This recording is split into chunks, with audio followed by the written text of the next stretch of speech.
When it comes to sexual enticement and sin, few people put it as plain and forthrightly as Jesus. In addition, few see the matter as urgently and needful of our attention as Jesus did.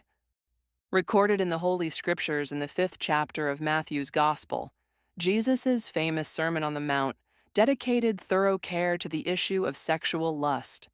He prescribes a reaction to sexual lust that is both startling and sobering.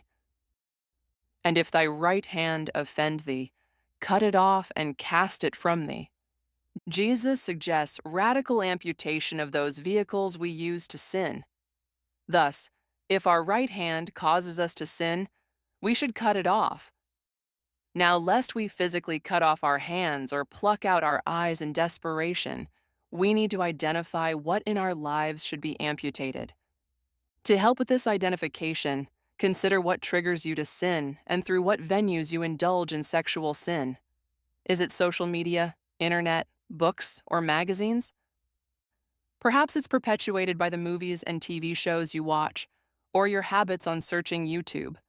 What are the means through which you fall into sin, and can they be cut off? Amputation can seem painful or downright impossible. Jesus provides a persuasive rationale for amputation.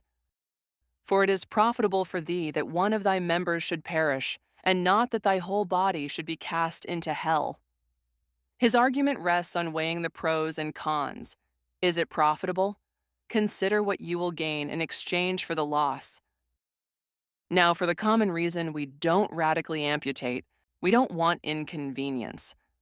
But the truth is, amputation requires inconvenience. It's like trying to tie your shoes without one hand. It's awkward, slow, and frustrating.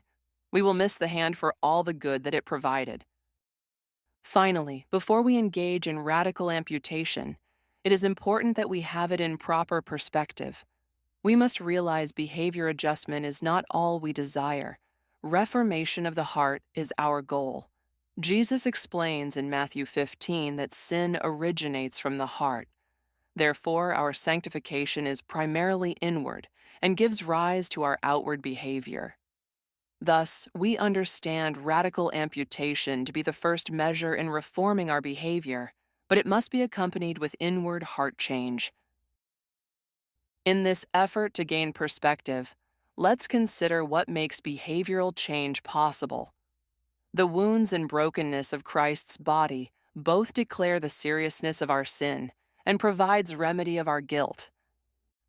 When we inconveniently amputate in pursuit of Christ-likeness, we worship Christ and can say with Paul, I bear in my body the marks of the Lord Jesus.